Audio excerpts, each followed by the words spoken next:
When I was about 4, this was in 1997, my mum and brothers went to a water park on a weekend during the summer.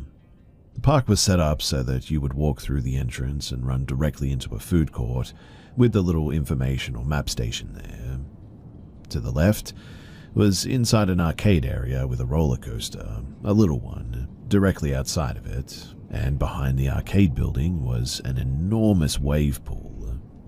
To the right of the entrance was the kiddie park, and then behind the kiddie park was a lazy river and all the water slides with it. Since my brothers were older and they wanted to ride the big slides, my mum and me split from them to head to the kiddie park. I remember playing for a little while, making some friends with some of the kids, when this one little boy asked me if I wanted to go to the wave pool. Since I was little, my mum told me that I was not allowed to go to the wave pool, at least without an adult, so I told him that I couldn't. He then said that it's not a problem. My dad is already waiting for us, and he's already told my mum that he was going to watch us. Well, being a dumb kid and marveling at the wave pool since we got there, I was pretty much sold and followed him over there. My mum probably didn't notice at the time because the lawn chair that she was sitting in around the kiddie pool was being blocked by little kid slides and billions of other little children. But we headed to the wave pool and met the kid's dad. He immediately took my hand and guided me into the wave pool. I remember only being there for like 2 minutes tops until he picked me up and carried me back out of the pool. I don't think that I even asked where we were going, but I assumed the food court because that's where we were headed. I then remember reaching the entrance gates and a lifeguard approached us and asked if my name was so-and-so, and I said yes, and started crying because I guess I thought that I was in trouble. The lifeguard then grabs me from the dude, and I see my mum running up, sobbing. Years later, we're revisiting this story, and she tells me that she noticed that I was missing pretty quickly and told a lifeguard to close off the entrance to the park. I was wearing a yellow bathing suit with pink flowers on it and 2 yellow ribbons in my hair, so the description gave me away instantly when the man was carrying me out, that is. I asked my mum about the kid, and she had no idea what I was talking about. She said that it was just the singular man, and apparently he ran to his car in the parking lot as soon as the lifeguard took me out of his arms. In other words, there was no kid with him.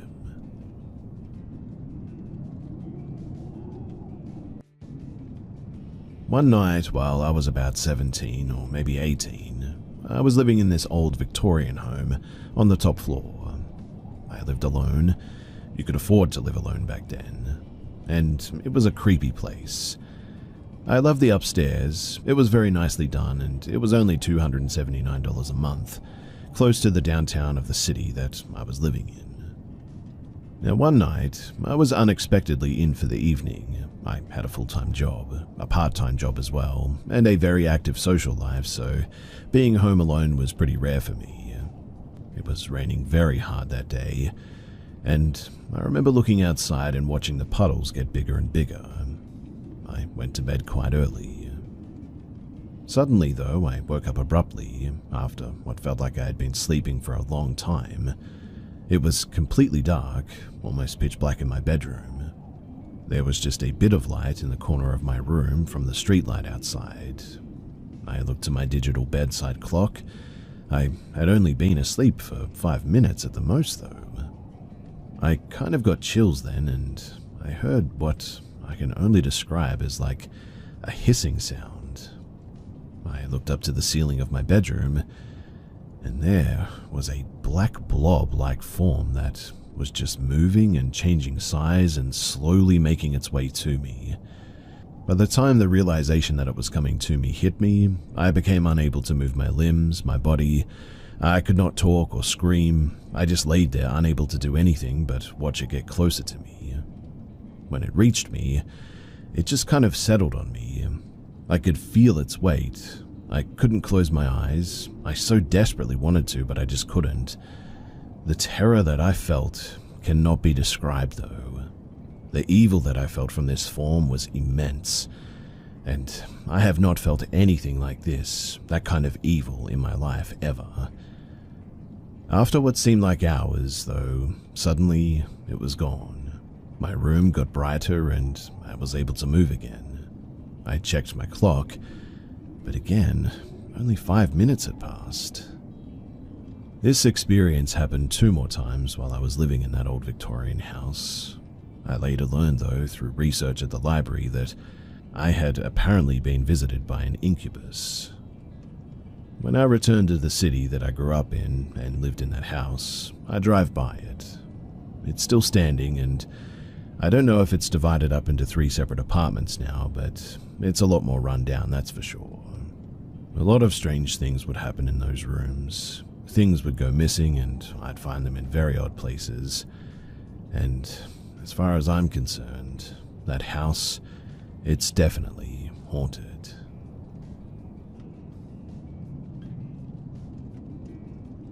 I was traveling with some friends on some 4x4 trails in southern Idaho. We were camping out one night, singing music around a campfire for quite a while, and my friends decided to go to bed eventually. My ex and I stayed up a little bit longer, hanging out around the fire and just enjoying the atmosphere. Then suddenly, everything just got dead silent, like the world got put on mute. I'm no stranger to this phenomenon. It generally happens when there's a predator nearby, and being in bear country, I had my bear spray on me, so I wasn't too worried. My ex and I continued to enjoy the fire, though, until we heard someone way off in the distance say, "honey," 3 times. You could tell it was far away, but it also had the sound of a whisper rather than a yell, an almost questioning tone, like it was a woman calling out for her husband. My friend peeked out of his rooftop tent and asked if we were the ones calling out, but we weren't.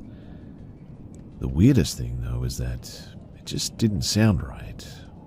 More so something that sounds like a woman calling out honey, but not actually a human woman. I couldn't put my finger on what it was, but the more rational side of us decided that it may have been a hiker or something. The moon was full, so the idea of a couple hiking at night, especially since we weren't too far from the nearest town, wasn't too unlikely, I guess.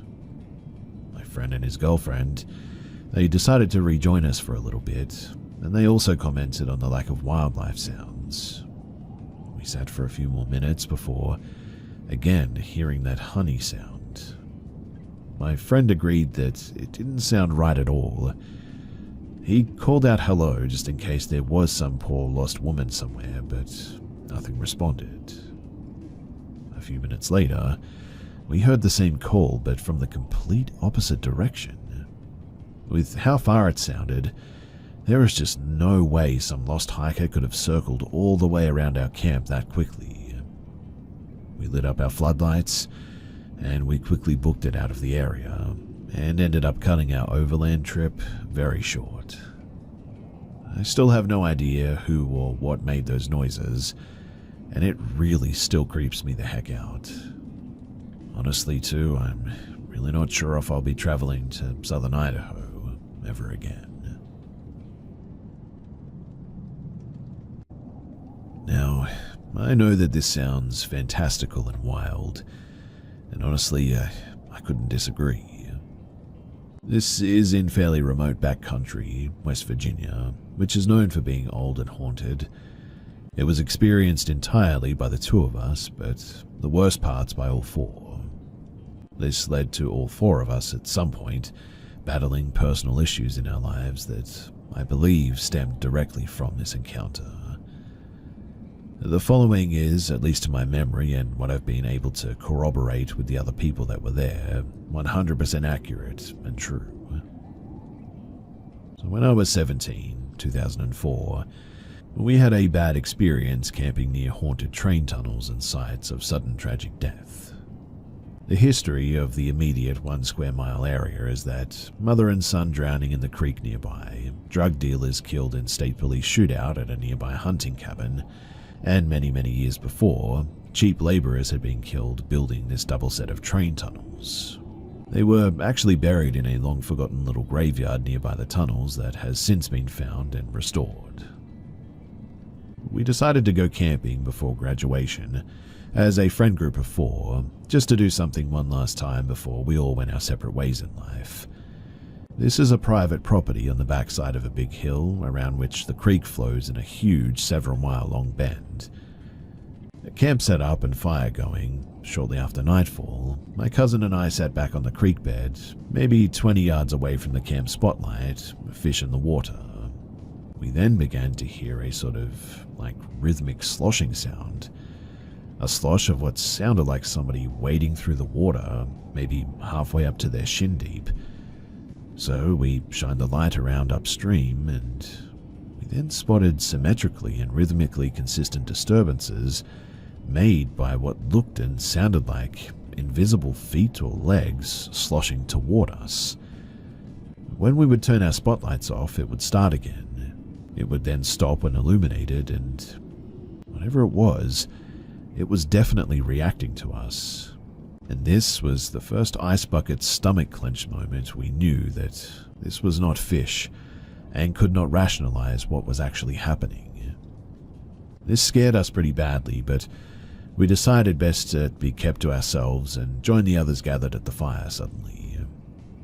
As we made our way back, we heard the sloshing make its way to where we were on the bank, and the noise stopped. Given the speed that we witnessed it moving and how far it was from us when we were watching it, it must have sped up to make it to the bank that we were on in the amount of time that it took us to get to the camp. Others at the camp heard it as well and figured that we'd either gotten in or somehow riled up some fish, but we just played it off in the end. And as crazy as it sounds, it sounded and looked like an invisible person wading towards us through the water. After the noise ended at the creek bank, we then all saw the tall grass disturbed as something that we couldn't see ran around the foliage perimeter of our circularly cleared campsite. Now, this could have been an animal, I admit, but whatever it was fast. We then began to hear what sounded like a man talking to us, as in speaking into the ear of each person, the left ear if that matters. At first it sounded like garble really, but after maybe 15 to 20 seconds, we could make out the words saying we shouldn't be there and we needed to leave, before finally addressing us directly and saying slightly more forcefully, "You need to leave." Obviously, as you can imagine, this was absolutely terrifying, and at first we thought that it was a person or group of people out there walking up on our camp and that it was dangerous. We were all frozen with fear though, but then adrenaline suddenly hit. As we freaked out and started to run to our ATV, all 4 of us saw what we all described as a tall black shadow man wearing what looked like a hat, relaxing against the front of our ATV. It straightened up when we saw it, and it saw us allegedly, and it just sort of hung there staring at us for a few seconds. No feet, the legs ended in sort of wavy lines like looking above the fire at the heat waves. It stood out against the dark night behind it though, and it was definitely there. The girl screamed, which broke our fear freeze, and it zipped like the Flash back towards the train tunnels people had died in. Interestingly, when we went to start the ATV, it sort of turned over sluggishly as if the battery had been slightly drained, despite working fine not long before when we rode it down. This entire event happened over the course of, I don't know, I want to say maybe 5 to 10 minutes, and within an hour of the sun going down. After putting our story out there, I received a lot of feedback from people as well who have also had bad encounters in this area over many years. Even a guy I worked with who didn't know that we knew this area told me that my uncle had hired him to trap in that area, and it was the only place that he didn't check traps alone at night. He said that it was almost like the animals leave the place at night and it was completely quiet out there.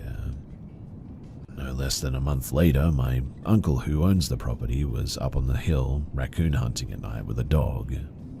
At some point, the dog was on a rock face up above him and actually knocked a large rock loose that fell and struck my uncle in the side of the neck.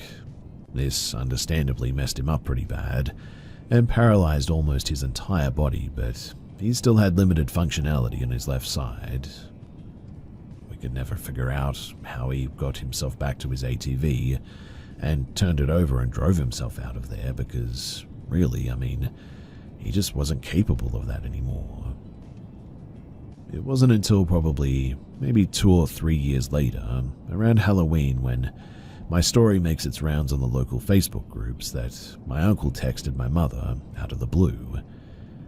You have no reason to believe my uncle's character reference, but honestly, he is a salt-of-the-earth, hunting, farming, working sort of man, even working past his retirement as a millionaire. He's honest, funny, and just incredibly a stand-up guy. He is easygoing, but also no nonsense for sure. In his text to my mother, though, he said, "I've never told anybody this before, and I probably won't again. But the man in the hat that the kids saw at the creek that night helped pick me up off the ground and put me back on the ATV and turned me around." Until I heard that, I had always assumed that the Shadow Man was the one who was trying to scare us out of there, but thinking back on it, maybe he was the one whispering to us, telling us that we needed to leave and possibly avoid something scarier and more dangerous. Although I honestly have no idea what could have been scarier than that. Here and talk about my house and some of the weird stuff that's been going on recently in it. I've lived in this house alone for about 5 years now, I would say. Nothing really noteworthy happened until 2021, and it really wasn't anything crazy. Like small stuff. My garage door would be open when I thought that I'd closed it. The sink is running, cupboards open, etc. I started noticing other stuff happening around that time as well, though. I would think that I'd hear footsteps around my house, but it was always something that I thought that I could play off as just being tired since my work full-time along with college and all that.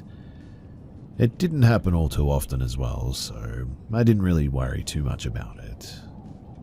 But it started to become more frequent as years have gone by, and recently a few things have happened that have definitely got me pretty spooked, to the point that I've stayed at a friend's house because of them.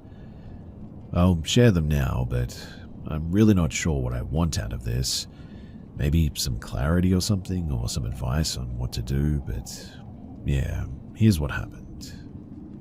So the first thing that happened was around August of 2024. I was sitting in my office room doing some homework and playing some music. I started to hear what I thought sounded like a woman at my door. Now, I note, my next door neighbor is a single mother and she goes on walks past my house literally every night. Figuring that she might be at my door asking for something, I open the door, only to find no one there. I close the door and sit back down, and over the next week or so, I started hearing what I thought was a woman talking just out of earshot. I would think that it was my TVs, but I keep them off when I'm not using them. I was pretty stumped and frustrated over it as well. It all built up too as well to one night where I'm laying in bed and I hear this same voice, lady just out of earshot, talking at my bedroom door. Tired and creeped out, I jumped out of bed to check, only to find when opening my door, nobody was there. It chilled me enough to where goosebumps formed. I locked my bedroom door, which I never do, and got back into bed. Maybe 5 minutes later, it started happening again. I got back up and literally screamed, "Leave me alone," packed a bag, and I ended up spending the night at a friend's house a little ways down the street, and it hasn't happened since. The next incident happened about a month ago. Doing homework in my room, all of a sudden my home phone starts ringing. Problem is that I haven't had a phone connected since the hurricane swept through Florida, and have had no reason to put it back in. I quickly jumped out of my bed, Shuffled out to check the phone, and sure enough, it's ringing at me. I picked it up and it immediately died. I have absolutely no clue how this could have rung as well, unless the phone battery is jacked up or something. Since then, I have thrown the phone away because, to heck with that, right? Now, this next one is the one that made me want to come on here and talk about my experience thus far. This happened about a week ago. So, I have a boxer puppy who turns 1 on Saturday, by the way, who is usually pretty relaxed. I've never seen him frightened because, frankly, he just doesn't even know what's going on half the time. It's probably about 1 or 2 in the morning. I'm chilling in my kitchen. Knox is laying next to me, probably wanting my food. Eventually, he walks away, and as I finally indulge into said food, he stops about 6 feet from my garage door and starts growling, like tail up, looking like he's going to bite someone, kind of growl. Mind you, I've never seen him growl like this, not once, so I was a little bit freaked out from the get-go, to say the least. I try calling him back over, but he is absolutely dialed into whatever he's growling at. I start walking over slowly to him. I turn the corner to look at my door, and it literally slams. It sounds like a giant object slammed right into my door, loud as anything. My dog jumps back and runs to go hide in my room. I, on the other hand, open my door, run into my garage to see if someone had tried to break in, only to see that everything was perfectly quiet. The door was fine too. Needless to say, I grabbed the dog up and we drove to stay at my friend's house for the night again after that. Since then too, I've been on edge the past week being at my own home. It feels like I have to watch my back constantly now because something just might happen. I'm losing sleep over this, and honestly, I really just don't know what to do at this point.